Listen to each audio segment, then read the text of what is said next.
وما لنا ألا نتوكل على الله وقد هدانا سبلنا ولنصبرن على ما آذيتمونا وعلى الله فليتوكل المتوكلون. Ini hanya Imam Muslim yang mensahihkan hadis ini dari dua imam. Jadi hadis itu kan ada yang disahihkan oleh Imam Bukhari dan Imam Muslim. Ini muttafaqun alaih. Sepakat Imam Bukhari dan Imam Muslim terhadap kesahihan hadis tersebut. Ada yang hanya Imam Bukhari sendiri yang mensahihkan, Imam Muslim tidak mensahihkan. Nah, di sini berarti ada perbedaan pendapat antara guru dan murid. Imam Bukhari sebagai guru mensahihkan, Imam Muslim sebagai murid tidak mensahihkan. Ada yang demikian. Ada yang hadis disahihkan oleh al-Imam Muslim, tetapi Imam Bukhari tidak mensahihkan. Nah, jumhur ulama hadis menyampaikan bahwasanya derajat yang paling tinggi kesahihannya adalah kalau kedua ulama ini sepakat.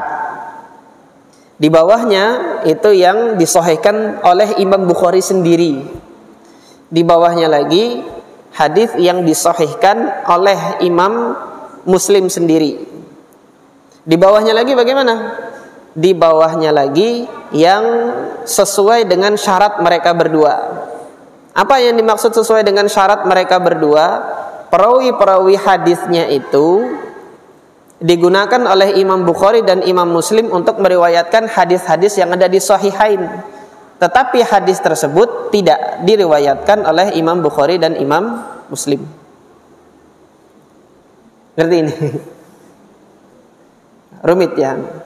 Misal Al-Imam Al-Bukhari dan Al-Imam Muslim sepakat untuk menggunakan perawi yang namanya Urwah ibn Zubair untuk meriwayatkan hadis-hadisnya Urwah bin Zubair di dalam kedua sahihnya.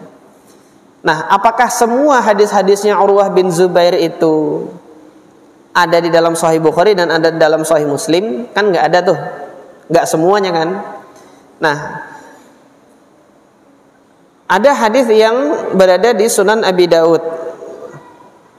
diriwayatkan oleh Urwah bin Zubair dari Aisyah radhiyallahu anha.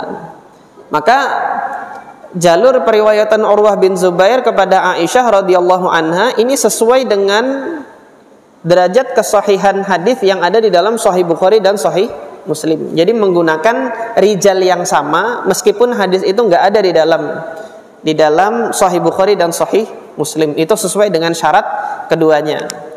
Nah, nanti ada yang sesuai dengan syarat Imam Bukhari sendiri, yaitu apa? Rijal-rijalnya, perawi-perawinya ada di dalam Sahih Bukhari, tetapi hadis yang ada di riwayat itu nggak ada dalam Sahih Bukhari. Tingkatan yang paling akhir yang sahih berdasarkan syaratnya Imam Muslim, itu hadis tersebut diriwayatkan oleh rijal perawi yang ada di dalam Sahih Muslim, tetapi hadis tersebut tidak ada di dalam Sahih Muslim. Ini yang dikatakan sesuai dengan syaratnya Imam Muslim. Ini sekilas tentang ulumul hadis. Nah, kita melanjutkan riwayat kedua yang dibawakan oleh Al-Imam An-Nawawi di sini. Wa fi riwayatin, dalam riwayat yang lain, Ani bin Dinar, masih dari Abdullah bin Dinar, karena Imam Muslim rahimahullah meriwayatkan hadis ini cerita tentang Abdullah bin Umar memuliakan seorang A'rab ini, satu-satunya jalur dari Abdullah bin Dinar. Karena yang menyaksikan peristiwa ini di perjalanan Abdullah bin Umar hanya Abdullah bin Dinar ketika itu gitu. Diriwayatkan dari Abdullah bin Dinar dari Ibnu Umar dalam cerita yang lain, innahu kana idza kharaja ila Makkah kana lahu himarun yatarawwahu alaihi idza malla rukubar rahilati. Nah, ini kejelasannya di sini. Kejelasan apa? Kejelasan kebiasaannya Abdullah bin Umar kalau safar. Jadi Abdullah bin Umar kalau safar itu membawa dua jenis hewan. Hewan yang pertama adalah hewan yang memang untuk safar, yang kuat untuk safar jauh, rihlah, ditunggangi untuk jarak jauh. Ini yang dinamakan rahilah. Rahilah itu unta. Hewan yang kedua, kalau Abdullah bin Umar bosan pakai pakai unta, beliau istirahat untuk mengendarai keledai. Nah, ini di sini disebutkan yatarawwahu. Yatarawwahu itu ya mengambil sensasi berkendara yang lain gitu. Kalau bosan menunggang yang tinggi, beliau kemudian menunggang yang rendah. Nah, hari ini kalau antum safar bawa dua kendaraan kan nggak bisa jalan sendiri itu kendaraan. Kalau dahulu ini kendaraan karena dua-duanya hidup bisa dibawa gitu. Bosan untuk menunggang unta, kemudian sesekali untuk variasi menunggang keledai. Itu yang menjadi kebiasaan Abdullah bin Umar. Nah, dan juga kebiasaannya Abdullah ibn Umar ketika melaksanakan bersafar keluar kota, beliau mengenakan imamah karena terik panas pada saat itu kepala itu harus ditutup dengan tutup yang rapat. Inilah fungsinya imamah. Kemarin ketika di pelajaran Bulughul Maram sudah kami sampaikan, fungsi dari imamah itu adalah menekan panas yang menyengat ke kepala itu agar tidak memanaskan kepala. Jadi dililit dengan kain imamah itu yang tebal. Nah, ada imamah yashuddu biha ra'sahu. Ada imamah yang dikenakan untuk mengikat kepalanya itu dengan erat agar terpelihara dari panas terik matahari selama di dalam perjalanan. Fabaina huwa yauman ala dzalikal himar. Suatu hari ketika Abdullah ibn Umar itu sedang beristirahat di atas himarnya. Istirahat maksudnya di sini adalah ketika beliau bosan menggunakan unta dan beliau sesekali menggunakan keledai untuk variasi beliau dalam safarnya. Bertemulah dengan idmarra bihi a'rabiyun. Ada seorang A'rabi yang lewat, yaitu laki-laki yang nampaknya itu dia berasal dari perkampungan yang ada di sekitar jalan tersebut. Maka Abdullah bin Umar menanyakan, alasta bna fulanin ibna fulanin, bukannya kamu itu putra fulan dan putra fulan gitu. Anaknya ini bin ini gitu loh. Kamu itu anaknya fulan ini dan fulan ini anaknya ini gitu. Disebutkan nasabnya dan beliau kenal orang tersebut dan kenal nasab ayahnya. Qala bala, iya benar, saya anaknya ini. Fa'atahul himar, maka bersegeralah Abdullah ibn Umar untuk memberikan himarnya, keledainya itu ke orang ini tadi. Nah, disinilah mungkin terjawab pertanyaan antum. Kalau himarnya dikasihkan ke orang ini tadi, keledainya dikasihkan ke orang ini tadi, Abdullah bin Umar jalan kaki dong gitu. Enggak, beliau punya dua kendaraan. Jadi dikasih himarnya, beliau kembali ke untanya. Nah, karena kalau A'rabi tadi mengendarai himar dari tempat jalan itu tadi mereka bertemu ke kampungnya kan dekat, makanya dikasih himar aja sudah, kamu tunggangin ini sampai ke desa kamu, ke kampung kamu gitu. Fa'atahu al-himar faqala irkab hadha, naikin ini gitu.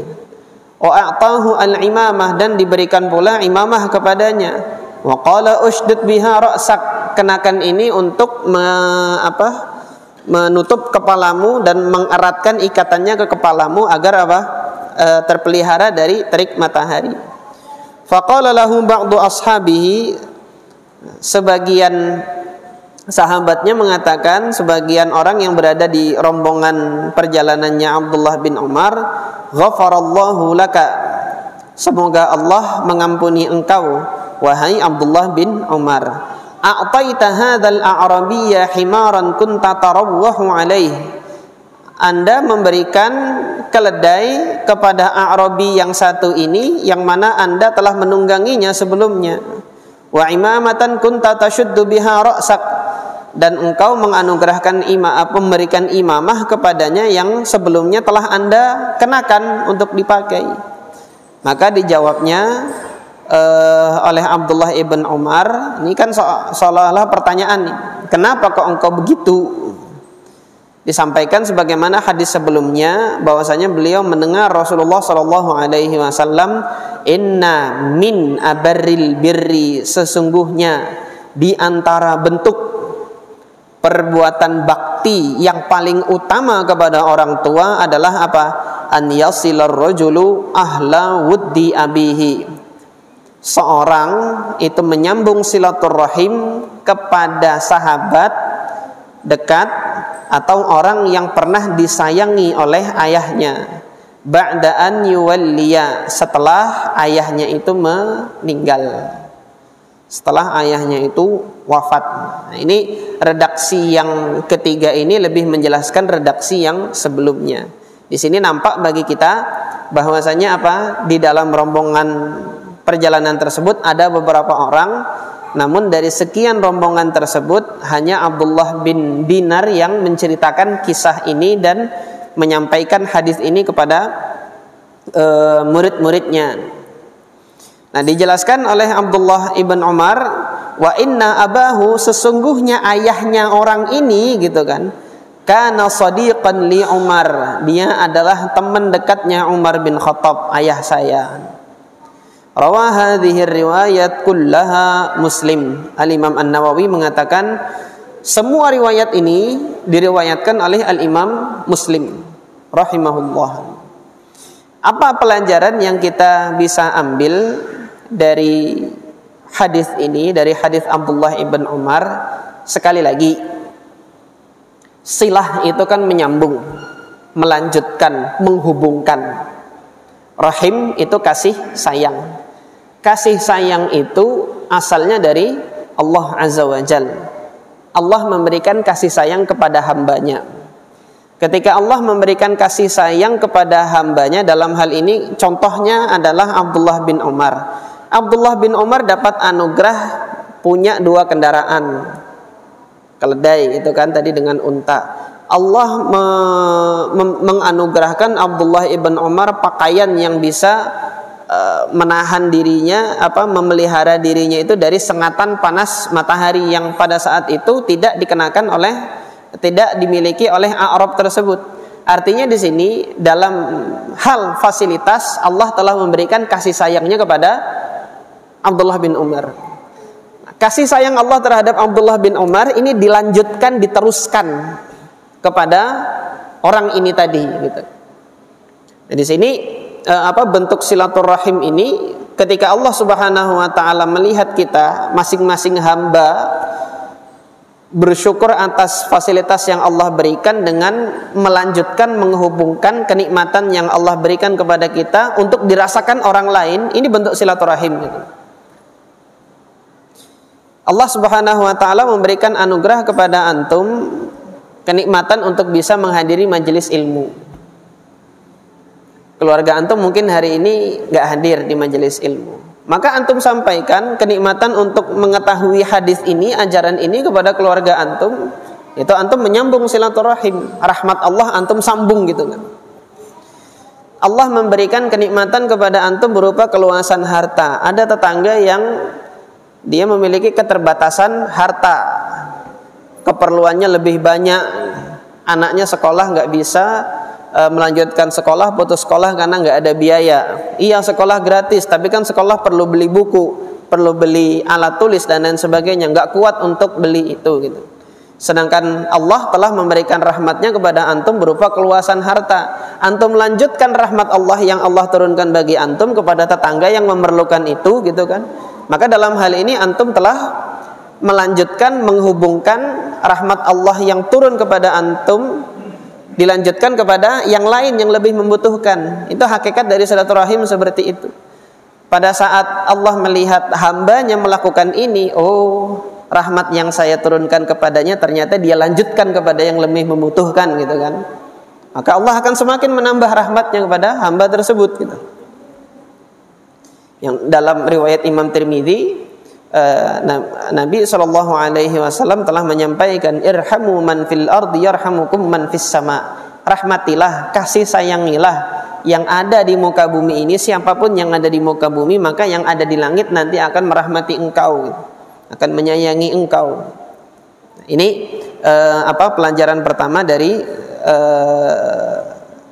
hadis Abdullah ibn Umar ini. Kemudian pelajaran yang kedua dari hadis Abdullah ibn Umar ini yang bisa kita ambil, bakti anak kepada orang tua itu tidak putus ketika orang tua wafat. Ini subhanallah indahnya Islam nih sampai di sini. Orang tua sudah wafat, kesempatan bakti kepada orang tua masih ada bagi seorang anak, gitu loh. Caranya bagaimana? Ini salah satunya caranya seperti ini. Cari kerabat dekat ayah, sambung silaturahim kepada kerabat, kepada teman yang dikasihi oleh ayah dulu, dikasihi oleh ibu dulu, cari itu. Ketika cari sudah dapat, lanjutkan baktinya kepada mereka. Nah, ini kan yang disayangi oleh Umar bin Khattab bukan anaknya ini tadi toh. Yang disayangi oleh Umar bin Khattab adalah bapak dari anaknya ini. Sebagaimana dahulu bapak saya menyayangi bapaknya dia, sekarang saya menyayangi anak yang dahulu bapaknya disayangi oleh bapak saya. Ini yang dilakukan oleh Abdullah ibn Umar radhiyallahu anhuma. Nah, jadi ini salah satu bentuk bakti seorang anak kepada orang tua kalau orang tuanya itu sudah wafat, yaitu menyambung silaturahim kepada kerabat-kerabat dan kerabat-kerabat ayah dan orang-orang yang dikasihi oleh ayah. Kalau ayahnya sudah wafat. Kalau ibu bagaimana? Iya, kerabat ibu gitu. Maka ketika mengetahui oh ini teman dekat ibu dulu gitu kan, ibu sudah wafat, sudah meninggal, maka baktilah kepada teman dekat ibu itu sebagaimana dia berbakti kepada ibunya. Perlakukan dan hormatilah orang yang dahulu pernah menjadi teman dekat ibu itu sebagaimana dia menghormati ibunya sendiri gitu. Perlakukan demikian. Ini salah satu bentuk bakti ketika orang tua itu sudah wafat. Kemudian pelajaran yang ketiga, bakti seorang anak kepada orang tua yang sudah wafat. Ini apa selanjutnya? Kita juga ambil dari hadis ini, yaitu melanjutkan perbuatan baik yang dahulu pernah dilakukan oleh orang tua. Nah, ini kita mengambil mengambil pelajaran yang isyaratnya ada di hadis ini. Yang nampak di hadis ini perbuatan baiknya adalah silaturahim kan, kasih sayang ayah kita dahulu kepada seseorang itu kita lanjutkan kembali setelah wafatnya ayah kita. Ini salah satu bentuk bakti. Apakah ini terbatas hanya silaturahim saja? Tidak. Semua perbuatan baik ayah atau orang tua semasa hidupnya, ketika sudah wafat kita melanjutkan kembali perbuatan baik tersebut. Ini adalah bentuk bakti kita kepada orang tua meskipun orang tua itu sudah wafat. Kalau tadi kan menyambung silaturahim, ini yang zahir dari hadis ini. Nah, kedua, perbuatan baik orang tua semasa hidupnya kita lanjutkan kembali. Kalau dahulu ayah itu punya punya amal soleh menyantuni anak yatim, ya kan?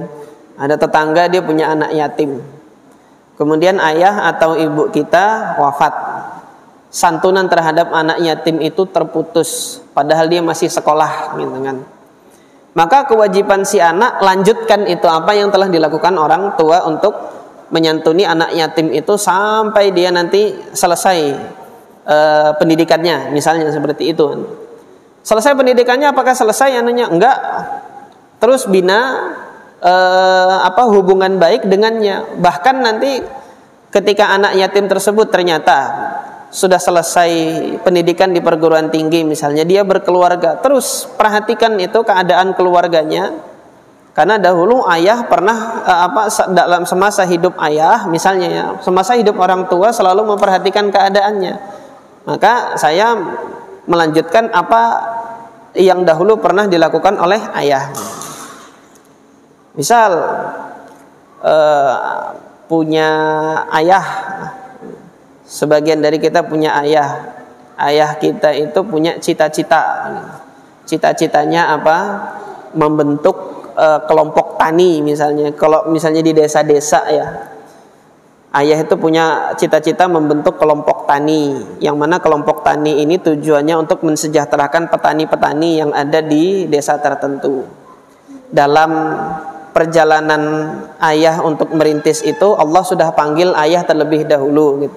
Hingga kelompok tani ini baru terbentuk, tetapi pembinaan kurang gitu. Sudah terbentuk kelompok tani misalnya, tetapi keterampilan mereka masih kurang, perlu ini. Maka sebagai anak, lanjutkan, datangkan mentor atau datangkan pelatih untuk melanjutkan cita-cita ayah dahulu. Dan yang seperti ini kita mendapatkannya bukan hanya di hadis ini. Kita mendapatkannya dalam hadis tajhizu Jaisy Usamah ibn Zaid. Rasulullah Shallallahu Alaihi Wasallam sebelum beliau wafat, beliau membentuk pasukan yang dipimpin oleh Usamah bin Zaid untuk menyerang kota Busra.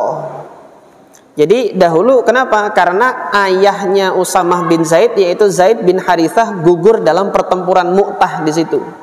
Pertempuran Mu'tah ini terjadi karena utusan Nabi yang dikirim ke wilayah Busra itu dibunuh oleh gubernur Busra pada saat itu. Maka sebagai bentuk konsekuensi kesepakatan hubungan bilateral kenegaraan pada saat itu, membunuh utusan itu bentuk pelanggaran pidana antar negara. Ya, hari ini aja kalau pemerintah Indonesia berani mencelakai kedubes dari negara mana, itu berarti pemerintah Indonesia ngajak perang.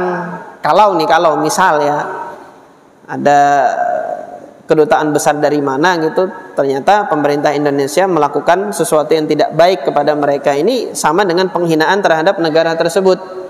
Maka ini sudah diizinkan untuk melakukan perang. Nah, ini utusannya Nabi datang baik-baik, dibunuh sama gubernur Busra pada saat itu. Maka Rasulullah mengirim pasukan untuk menyerang.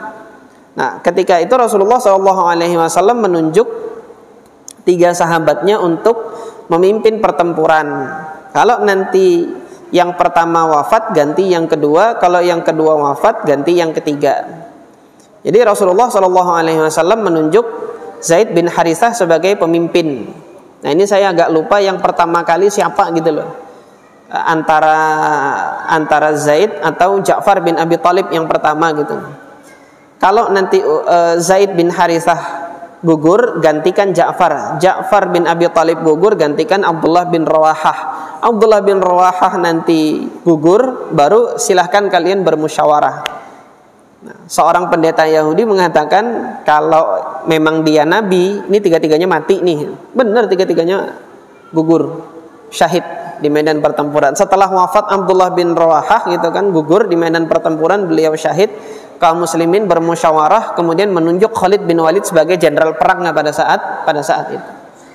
Nah, ketika dipimpin pada saat itu jumlah pasukan yang sedikit bisa mengecoh pasukan yang jumlahnya 10.000.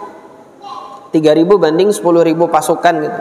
Nah, ini sebuah pukulan yang memalukan bagi kerajaan Romawi pada saat itu. Masa dengan pasukan kecil gini aja bisa lolos pasukan kecil ini dari kepungan mereka. Itu prestasi pasukannya Khalid bin Walid pada saat itu untuk keluar dari kepungannya pasukan Romawi pada saat itu, yang dikenal sebagai negara superpower pada saat itu. Nah, artinya ekspedisi pertama yang dipimpin oleh Zaid bin Harithah itu tidak selesai, perlu ada kelanjutan. Maka setelah wafatnya Zaid bin Harithah, Rasulullah membentuk siapa? Usamah bin Zaid, membentuk pasukan yang kedua dipimpin oleh putranya Zaid bin Harithah, yaitu Usamah bin Zaid. Ketika Rasulullah membentuk ini di tahun ke-11 Hijriah, diberangkatkanlah mereka. Mereka berangkat, baru tengah perjalanan dengar kabar Rasulullah wafat, kembali semuanya. Pasukannya Usamah bin Zaid kembali. Nah, ketika kembali semuanya ikut menyolatkan Rasulullah Shallallahu Alaihi Wasallam. Setelah itu kekhalifahan dipegang oleh Abu Bakar As-Siddiq sebagai khalifah pengganti Nabi Shallallahu Alaihi Wasallam. Program kebijakan pertama yang dilakukan oleh Abu Bakar adalah melanjutkan cita-cita Rasulullah. Pasukan Usamah bin Zaid harus berangkat, dilanjutkan keberangkatannya. Dari sini kita ambil pelajaran bahwasanya berbuat baik kepada mereka yang sudah wafat.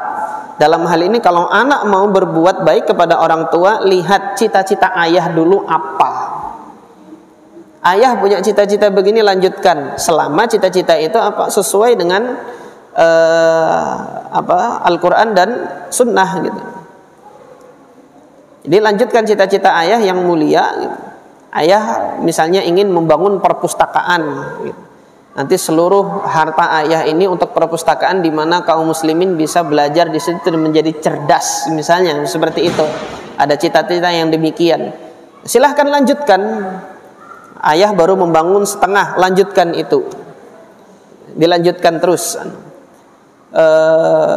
Dahulu kiai saya punya cita-cita 1000 gontor di Indonesia gitu kan. Kiai Imam Zarkasyih pernah menyatakan seperti itu. Maka putra beliau, Allah yarham, Kiai Syukri Zarkasyih yang kemarin baru wafat, dengan begitu bersemangatnya itu gontor itu sampai berapa cabang dibuka di beberapa tempat di tanah air ini, karena melanjutkan cita-cita ayahnya. Ini bentuk perbuatan baik seorang anak kepada ayah. Nah, nanti antum ya lihat orang tua antum punya cita-cita apa ketika masih hidup, bantu orang tua untuk melanjutkan cita-cita itu apabila cita-cita itu memang mulia dan cita-cita itu Allah ridhoi. Kalau orang tua antum nanti sudah wafat, lanjutkan dengan segenap kemampuan antum untuk melanjutkan kembali apa yang dicita-citakan oleh ayah. Kiranya ini yang bisa kita ambil pelajarannya dari hadis pertama dan hadis kedua ini, yang mana sejatinya hadis pertama dengan hadis kedua ini sama, yaitu salah satu bentuk bakti anak kepada orang tua adalah menyambung silaturahim kepada orang yang pernah disayangi oleh orang tua tersebut.